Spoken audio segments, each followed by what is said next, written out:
저희가 공부하고 있는 것은 바로 하나님의 언약에 관한 것입니다.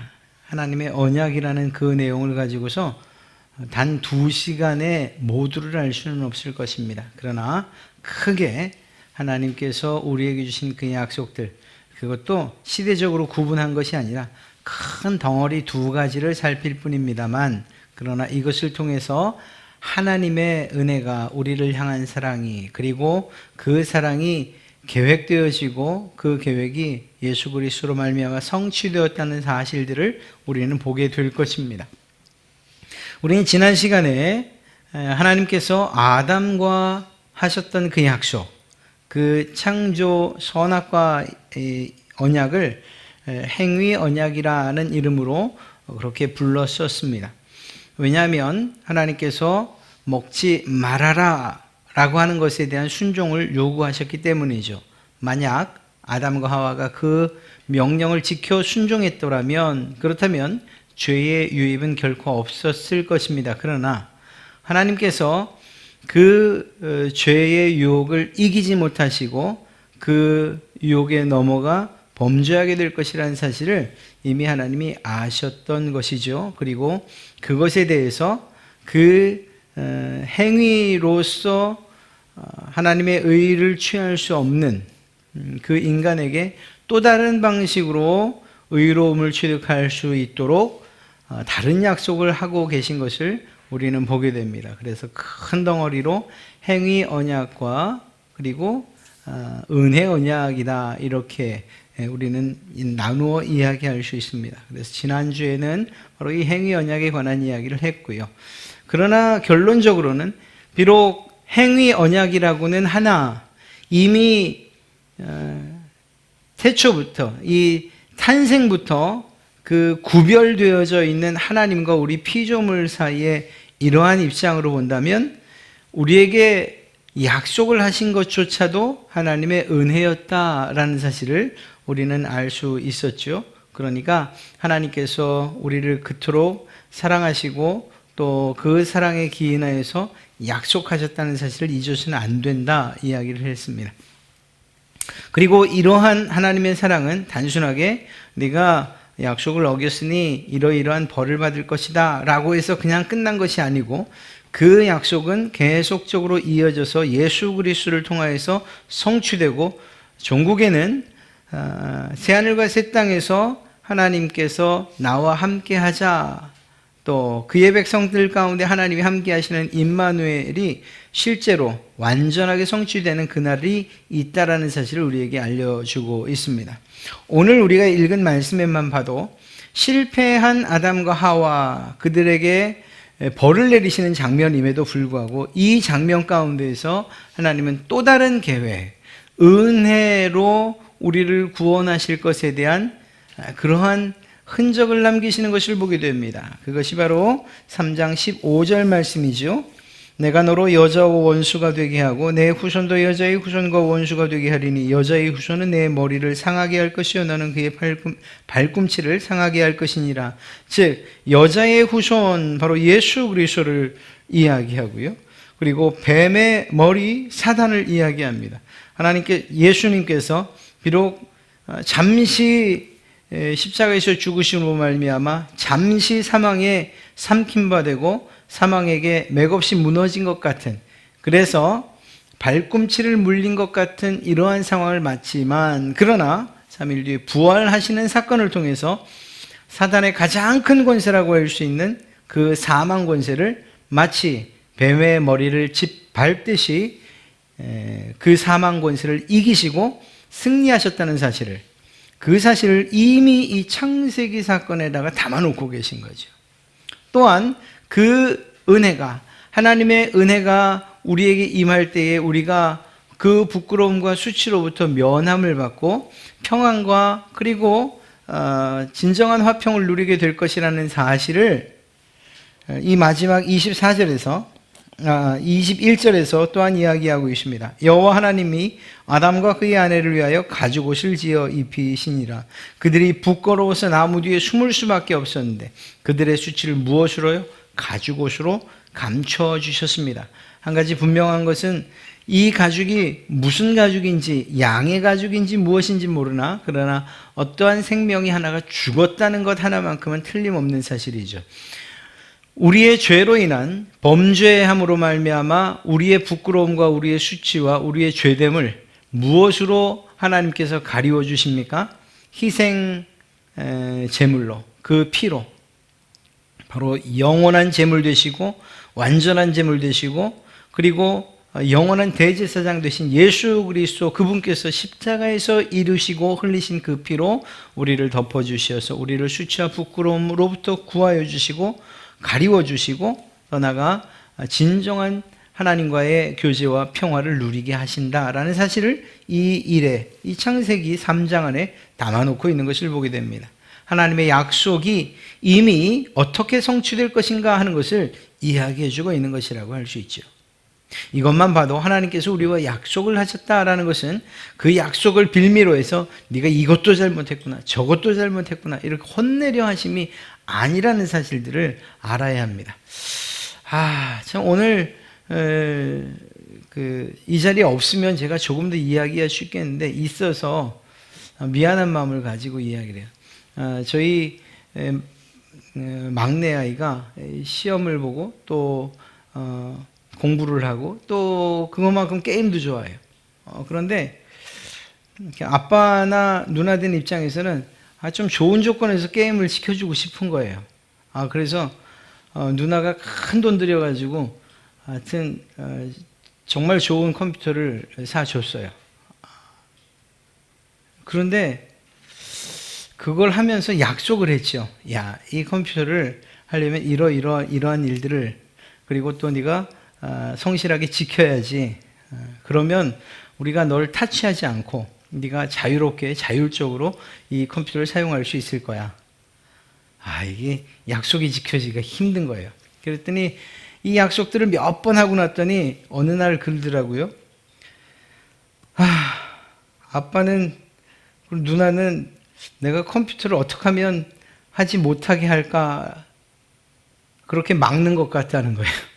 이게 아닌데, 그게 아닌데 우리는 어떻게 하면 얘를 컴퓨터를 하게 해줄까, 어떻게 하면 좋아하는 게임을 하게 해줄까를 고민하고 있는 거예요. 다만 자기가 해야 될 일들을 하기만 한다면, 그리고 자율적으로 한다면 컴퓨터를 마음껏 하게 해주고 싶은 것이 우리였는데 이 생각을 다르게 하고 있는 거예요. 하나님께서 우리와 언약을 맺으실 때에 어떻게 하면 네가 죄를 짓고 그리고 이 언약을 어겨서 내가 너를 혼낼까 하는 그런 마음으로 하나님이 언약을 하신 것이 아니라는 것을 우리가 알아야 돼요. 하나님은 어떻게 해서든지 그 언약을 통해서 하나님께서 우리에게 복 주시려고, 하나님과의 관계를 회복하시려고 이러한 선한 의도 가운데에서 그러한 약속하신다는 사실을 우리는 한시도 잊어서는 안 됩니다. 그것이 하나님의 마음이에요. 그런데 우리의 마음이 그것을 곡해해서 하나님은 벌 주시는 하나님, 하나님은 무서운 하나님, 인격적이지도 않고 어떻게 하면 혼낼 수 있을까 이렇게 숨어서 우리를 엿보시는 그런 하나님으로 우리가 착각해서는 안 된다라는 것입니다. 그런 면에서 이 언약에 관한 이야기를 들어가기 시작하면 하나님에 대해서 우리는 불신하게 돼요. 실제로 초대 교회 당시에 말시온이라고 하는 자가 있었는데 그는 이단입니다. 그는 구약 성경을 읽다가 도저히 참을 수가 없었어요. 아니, 하나님이라고 하는 그런 양반이 가만 보니 전쟁 좋아하죠, 시기 좋아하죠, 질투하죠, 사람 죽이는 거 좋아하죠, 진멸하는 거 좋아하죠, 피를 좋아하죠, 폭력을 좋아하는 이런 하나님으로 이 구약 성경이 기록되어 있는 것을 보고 이거 도대체 못 믿을 하나님이다. 그래서 구약은 성경으로 인정을 하질 않아요. 그리고 신약 성경에서 하나님을 사랑의 하나님으로 묘사된 부분들만 성경으로 인정을 해요. 그는 이단입니다. 이단. 그러니까 하나님께서 우리에게 주신 약속들을 무거운 짐처럼 느낄 것이 아니라 그 약속을 통해서 마지막에는 우리에게 복을 주시고자 하시는 하나님의 이러한 진심과 진의를 잃지 않는 이상은 이 성경에 나온 모든 계명들이나 약속들은 무거운 짐, 멍해처럼 느껴질 수밖에 없는 거예요. 아니, 이게 멍해로 느껴지는데 신앙생활이 즐거울 수 있겠습니까? 신앙생활이 즐거울 턱이 없는 거죠. 야, 내가 할 일을 하면 내가 하고 싶은 게임을 마음껏 할 수 있다라고 하는 즐거운 마음으로 공부를 하면 얼마나 좋겠어요. 그런데 하지 못하게 하는 그런 어떤 멍해처럼 느끼면 공부하는 게 얼마나 힘들겠어요. 똑같은 이야기예요. 그럼요. 하나님의 말씀도 그런 거예요. 하나님의 말씀은, 그리고 그 명령은, 그 계명은 결국 우리에게 복 주시려고 하는 하나님의 사랑을 담고 있다라는 사실을 우리가 결코 잊어서는 안 될 것입니다. 그런 마음으로 이 3, 4, 5, 6항을 봐야 됩니다. 3항입니다. 인간은 타락함으로 말미암아 행위 언약에 의해 자기 스스로 생명을 얻을 수가 없었기 때문에, 그렇죠, 행위 언약 실패했죠. 주께서 일반적으로 은혜 언약이라 불리는 두 번째 언약을 맺으시기를 기뻐하셨다. 주님께서는 이 일을 기뻐하셨어요. 이 언약의 최고의 정점에는 예수 그리스도 당신께서 십자가에 죽으시는 일이 있음에도 불구하고 그것조차도 주님께서 이 언약을 성취하시는 일을 막지 못했어요. 왜냐하면 기쁨으로 그 일을 하셨기 때문에요. 그 언약에 의하여 주님은 죄인들에게 예수 그리스도로 말미암아 생명과 구원을 값없이 주셨다. 그들이 구원받기 위해서 그리스도를 믿는 신앙을 그들에게 요구하시고 영생에 이르도록 작정되어 있는 모든 자들에게 그들이 기꺼이 믿을 수 있도록 그의 성령을 주시기로 약속하셨다. 자, 여기에서 우리가 깊이 생각해야 될 것은 이것입니다. 행위 언약이 인간의 죄로 인해서 파기됐다는 것은 알 수 있죠. 우리가 그건 지난 시간에 배웠잖아요. 아담과 하와가 약속을 지키지 못했어요. 그런데 이것이 하나님께서 전능하지 못하시고 하나님께서 세우신 그 약속이 엉망진창이어서 그분의 뜻이나 계획이 오류나 또는 수정할 것이 있어서 이런 결과가 나왔다, 이렇게 생각해서는 안 되는 것입니다. 무슨 말일까요? 하나님 편에서 오류가 있는 것이 아니고 그 약속은 매우 정당했으나 인간이 그것을 지키지 못했다라는 것이에요. 이것을 잘 알 수 있는 한 사건이 있습니다. 아브라함이 하나님의 그 약속의 말씀을 듣고 감사해서 제사를 드려요. 그리고 큰 짐승들은 다 반으로 쪼개는데 새는 반으로 쪼개지 않아요. 그때에 하나님께서 불로 임하셔야 하는데 그 사이에 임하지 않으시죠. 그런데 그 이전에 그러한 일들을, 이렇게 반으로 짐승들을 갈라놓고 아브라함이 그 사이를 지나갑니다. 이것이 무엇을 의미하는 것일까요? 네, 약속을 어기면 이 짐승들처럼 죽게 될 것이다, 마지막 최후는 이렇게 될 것이다 라는 그러한 일이에요. 그런데 여기에서 그렇게 하나님과 아브라함이 지나가야 이 약속이 완성되는 것인데 아브라함은 쪼개놓기만 하고 최종적으로 그 사이를 지나간 것은 하나님 한 분이셨어요. 무엇을 이야기하는 것일까요? 인간은 그 약속을 지킬 수 없다는 사실을 이야기하는 거예요. 즉 다시 말해서 우리가 약속을 지키건 지키지 아니하건 하나님은 언제나 성실하게 그것을 지켜나가신다는 것이에요. 아담과 하와가 이 행위 언약을 실패한 거예요. 하나님과의 약속을 어긴 거예요. 순종하지 않은 거예요. 그러나 그것이 하나님의 계획이 엉망진창이었다, 혹은 수정할 것이 있다, 하나님이 무엇인가 오류가 있다, 이것을 이야기하는 결코 아니라는 것입니다. 또 한 가지는 은혜 언약에 있어서 은혜라고 말할 때에 이 은혜, 이제는 모든 것이 이 은혜로 다 해결되는구나, 이젠 더 이상 순종할 것도 없구나, 하나님 자신의 거룩과 그 의를 이젠 나와 타협해서 네가 믿으면 내가 널 의롭다고 해줄게, 이 정도로 취급하는구나, 내가 순종하지 않아도 그래도 하나님이 그 의를 나와 타협하시려 하는 거구나, 이렇게 생각해서는 안 된다는 거예요. 하나님은요 결코 의의 기준을 바꾸지 않으셨어요. 하나님께서 이 행위 언약을 통해서, 즉 선악과를 먹지 마라, 그것을 먹지 말라고 하셨을 때 그때의 의로움의 기준이 결코 바뀌지 않았다고요. 그것을 먹지 않았어야 돼요. 순종해야 할 때 의로움이에요. 율법도 마찬가지인 거예요. 무슨 말인가 하면 예수님은 은혜 언약의 성취자로 우리를 위해서 율법을 완전하게 그리고 자발적으로 순종하기를 기뻐하신 분이에요. 하나님의 뜻 역시 자신의 독생자를 이 세상에 보내셔서 율법 아래 두시고 예수 그리스도께서 율법에 순종하심으로 행위 언약의 조항들을 완전히 이행하게 하신 것이에요. 예수 그리스도의 행함을 근거로 그 아들을 믿는 것을 조건으로 우리를 구원키로 하신 것이라는 거예요. 무슨 말일까요? 하나님께서 의를 이루는 방법, 이거 안 되겠다. 내가 실수했다. 이렇게 말씀하시는 것이 아니고요. 이 의로움의 방법, 완전한 하나님의 말씀에 대한 순종, 이것 외에는 다른 것이 없어요. 율법에 대한 순종, 이것은 분명하게 의를 취득하는 방법이에요. 그것을 우리가 할 수 있습니까? 없지요. 없기 때문에 완전하신 하나님, 완전하신 사람이신 예수님께서 오셔서 모든 율법을 우리를 대신해서 다 이루신 거예요. 율법과 우리가 상관없다고 말해서는 안 돼요. 예수 그리스도와 율법 역시 상관없다고 말해서는 안 돼요.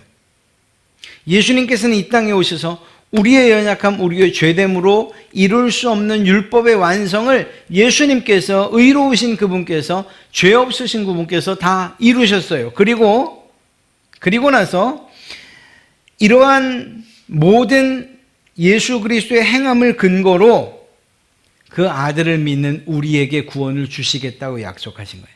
제가 늘 말씀드리죠. 우리는 구원을 어떻게 얻습니까? 예수님을 믿으면 구원을 얻습니다. 이거 얼마나 말이 쉬워요. 예수 믿고 천국 가십시오. 예수 믿으면 의로워집니다. 얼마나 쉬워요. 많은 사람들이 부흥회 때 예수님을 믿습니까? 그러면 믿습니다. 다 구원받은 것인가요? 설령 그렇게 해서 구원을 받는다 하더라도 그렇기 때문에 우리가 그 구원을 쉽게 얻었다, 정말 간편하게 얻었다, 이렇게 생각해서는 안 된다는 거예요. 이유가 무엇일까요? 우리는 하나님께서 연약한 우리를 위해서 예수님을 믿으면, 내 아들 예수를 믿으면 내가 널 구원해 줄게, 의롭다고 여겨줄게 라고 말했지만, 그 의로움을 취득하기 위해서 예수님이 받으셔야 했던 일들은 수치 그 자체였어요. 어려운 일들이었어요.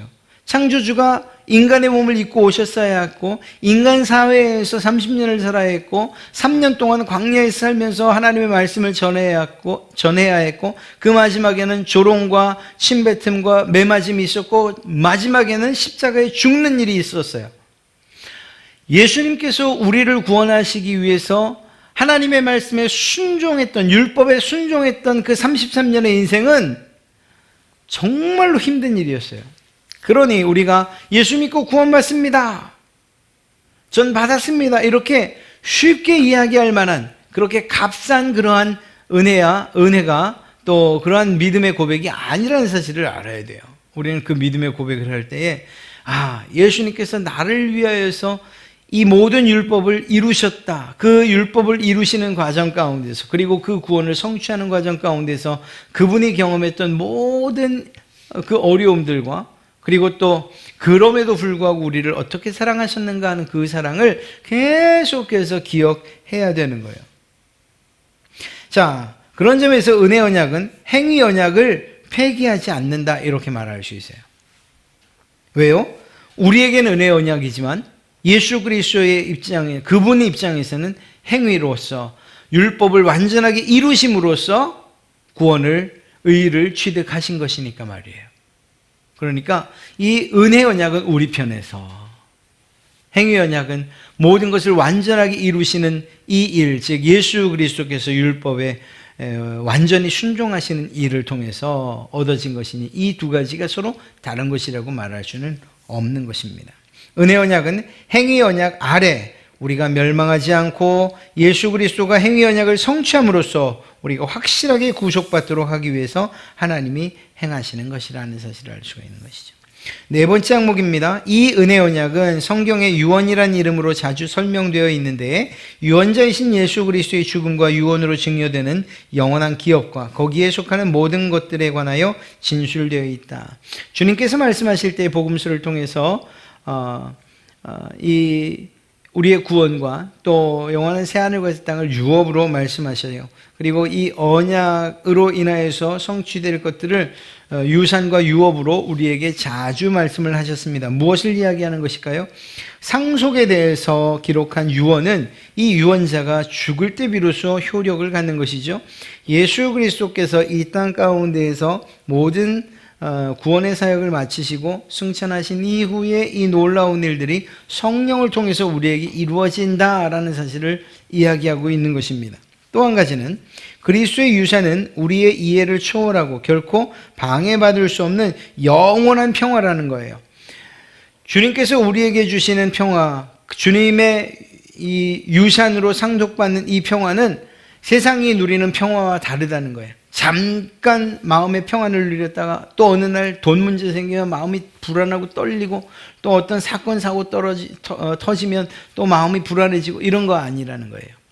예수 그리스도를 통해서 얻는 그 유업을 통한 그 평안은 영원한 것이라는 것이죠. 그리스도를 통해서 우리는 하나님과 화해했어요. 그리고 하나님의 앞에서 우리는 의롭게 되었음을 믿습니다.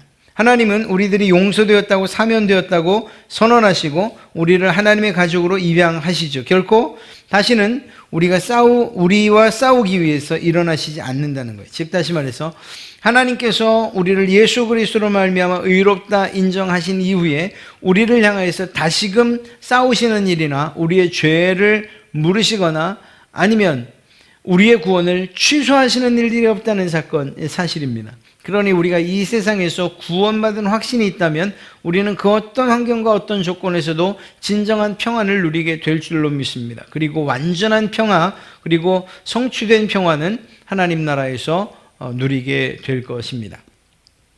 5항이죠. 이 언약은 율법 시대와 복음 시대에 각기 다르게 시행되었다.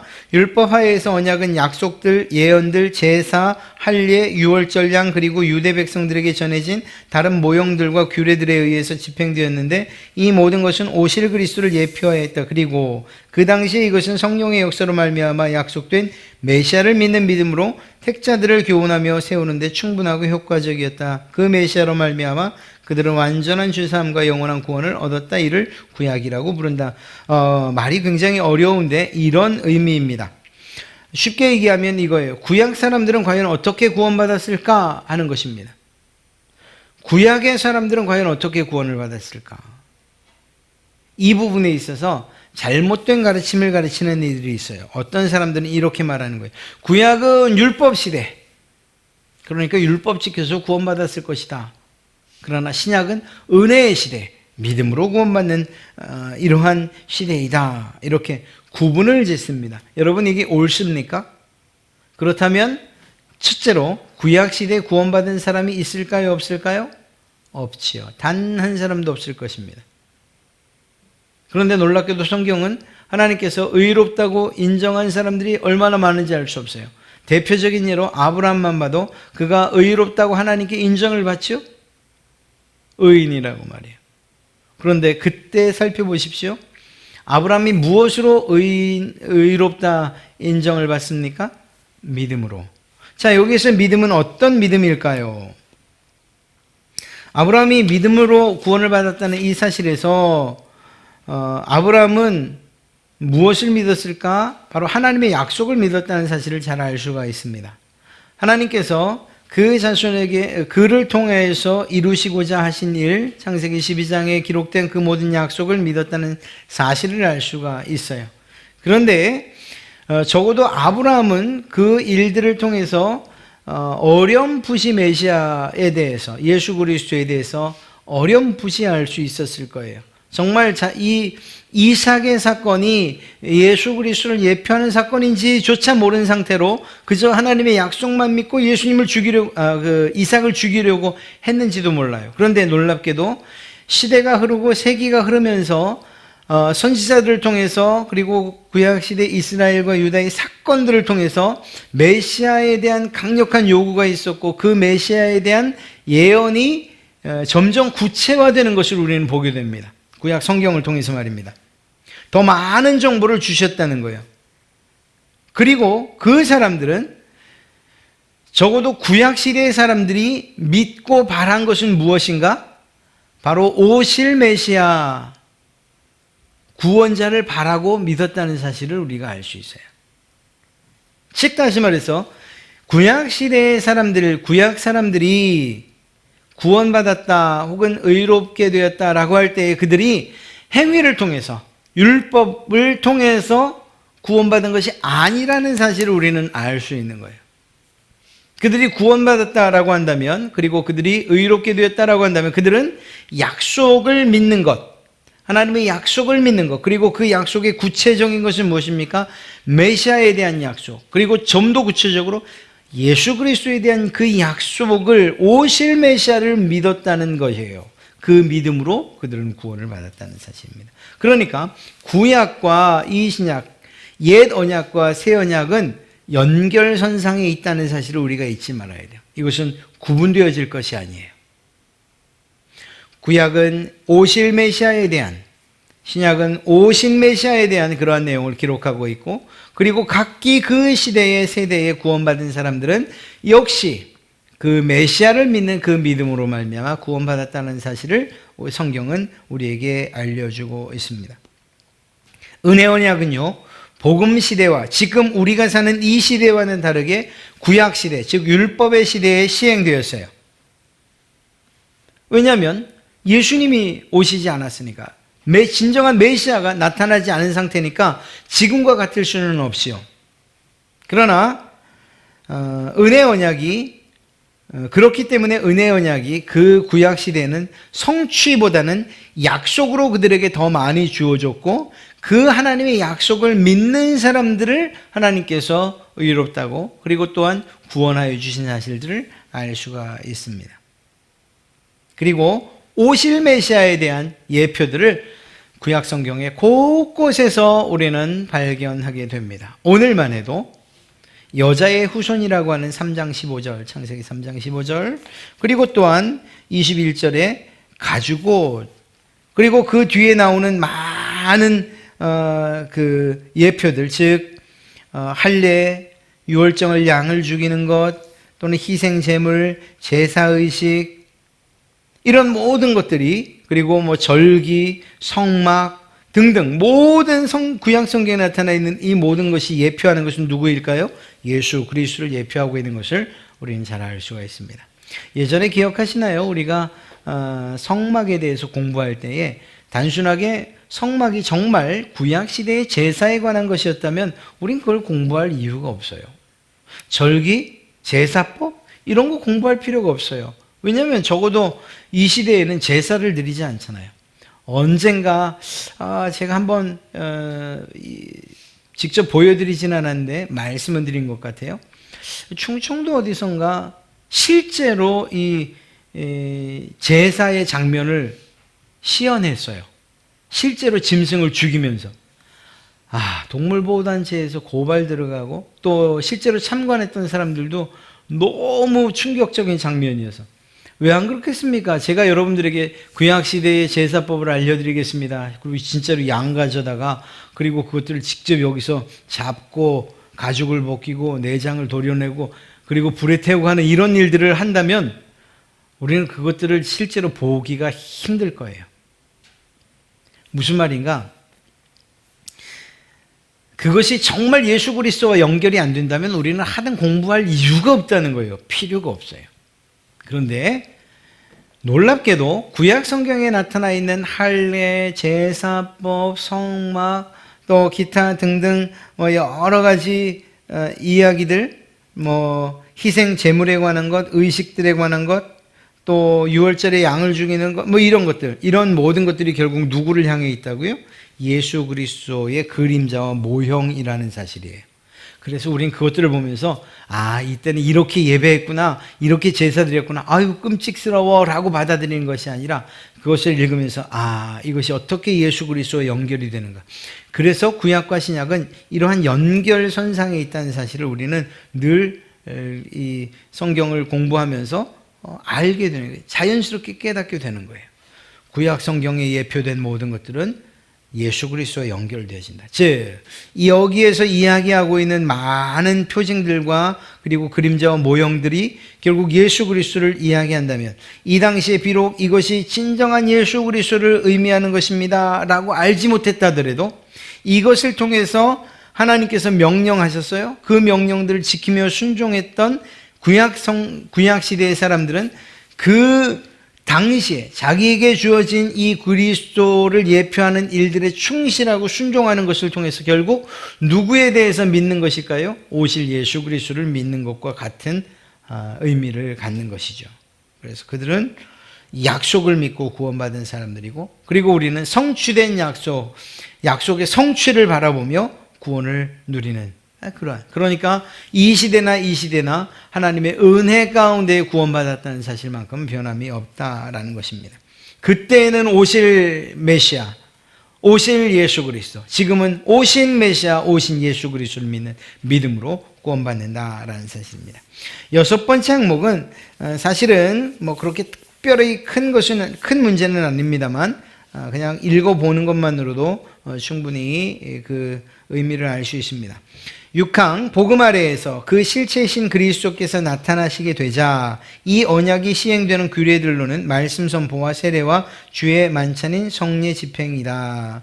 그러니까 예수 그리스도가 오신 이후에 새로이 맺어진 언약, 그리고 그 언약이 어떻게 시행되었는가? 말씀 선포, 세례, 또 성례 집행, 이러한 것들로 시행되었다는 거죠.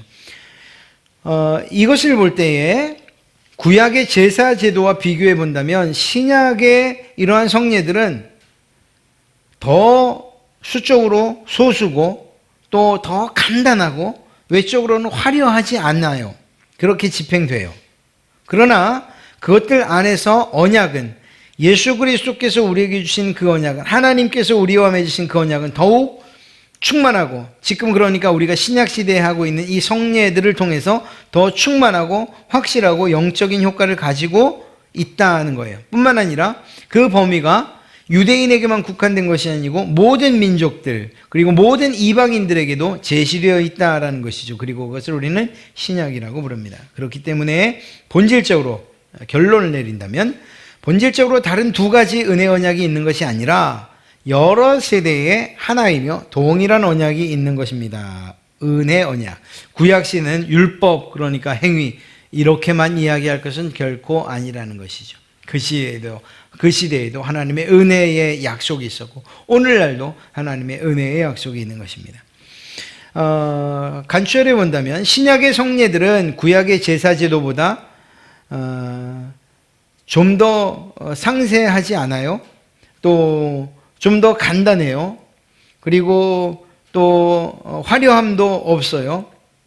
그러나 그 안에는, 즉 우리가 행하는 세례나 성례 안에는 그 의미가, 은혜에 관한 그 의미가 더 풍성하고 더 충만하고 그리고 영적인 능력을 담고 있다는 사실입니다. 범위에 있어서도 그 제사제도는, 율법은 유대인들에게 국한되어 있으나 이 신약시대에 넘어와서 시행되고 있는 성례와 또 이러한 말씀 선포 등은 모든 사람들, 이방인들에게 적용되어진다는 면에서 더 그 범위도 넓다 할 수 있는 것입니다. 그렇기 때문에 본질에 있어서는 이 두 개의 은혜 언약이, 즉 구약과 신약이 따로 있는 것이 아니라, 구약의 경륜과 신약의 경륜, 그것이 따로 있는 것이 아니라 하나라는 거예요. 비록 차이는 있을 수 있어요. 그러나 이 두 언약은 동일하다는 것입니다. 이것을 다시 말하면 6항은, 지금 우리가 공부한 여섯 번째 항목은 은혜 언약의 시행에 있어서 형식의 변화는 있을지라도 그 실제는 구약이나 신약이나 똑같다. 구약의 시대나 신약의 시대나 똑같다라는 사실이에요. 자, 이 언약을 총 정리한다면 한마디로 이야기할 수 있습니다. 하나님께서 우리와 약속하신 것은 그분의 사랑의 표현이다. 이렇게 말할 수 있어요. 우리 편에서 요청할 수 있는 것도, 또 우리가 그 언약의 내용에 있어서 우리가 주장할 수 있는 것도 없다라는 거예요. 첫 번째는 하나님께서 약속하셨던 행위 언약을 실패한 존재들이라는 사실, 그리고 다시 어떤 언약도 효력을 가질 수 없음에도 불구하고 하나님 편에서 우리에게 은혜로 모든 일들을 다 예수 그리스도의 그분에게 맡기시고 우리에게는 믿는 이 믿음으로써, 즉 은혜로 우리를 구원하시며 약속해 주신 그러한 약속이다라는 것. 또 한 가지는 구약과 신약은 결코 단절된 약속이 아니고 이 둘은 서로 연결되어지고 연속성상에 있다라는 이 사실을 우리는 꼭 알아야 됩니다. 그러니까 하나님의 말씀을 구약 따로 신약 따로 구분할 수 없어요. 그리고 그 약속도 율법, 그러니까 행위 언약, 또 은혜 언약 이렇게 시대적으로 구분할 수도 없는 것입니다. 오히려 모든 언약은 다 하나님의 은혜 가운데 있는 약속이요 언약이다, 이렇게 보는 것이 더 옳다는 것입니다. 다만 차이가 있다면 그 시대에는 오실 메시아를 바라보고 이루어질 약속하신 그 약속들을 신뢰하고 믿었다면, 지금은 오신 메시아를 바라보고 오신 그리스도를 바라보고 성취된 약속을 우리가 믿는 것이다. 이 점에 있어서 차이가 있는 것이죠. 하나님의 은혜가 우리에게 베풀어졌다는 점에 있어서는 전혀 다른 것이 아니라는 사실을 오늘 말씀을 통해서 알았습니다. 하나님의 은혜가 얼마나 큰지요. 하나님께서 우리와 약속을 해주셨다는 사실이 얼마나 큰 사랑의 표현인지요. 이제 은혜의 언약 시대에 왔으니 우리가 아무것도 하지 않아도 돼가 아니라 예수 그리스도께서 순종하신 그 일들을 믿는 것과 더불어서 여전히 우리에게 주어지고 있는 하나님의 말씀에 대한 순종이 결국 우리가 해야 될 일이라는 것. 이 순종을 거부하면 우리는 방종하는 자들이 될 것입니다. 하나님의 은혜를 값싼 것으로 여기지 마시고, 우리는 비록 말 한마디로 또 믿음의 고백으로 그렇게 얻었으나 그 구원의 성취는 예수 그리스도의 죽음을 통해서 이루어졌다는 정말 무게감 있는 그러한 은혜라는 사실을 잊지 마시고 감사하며 찬송하시는 그러한 여러분 되시길 주님의 이름으로 축복합니다.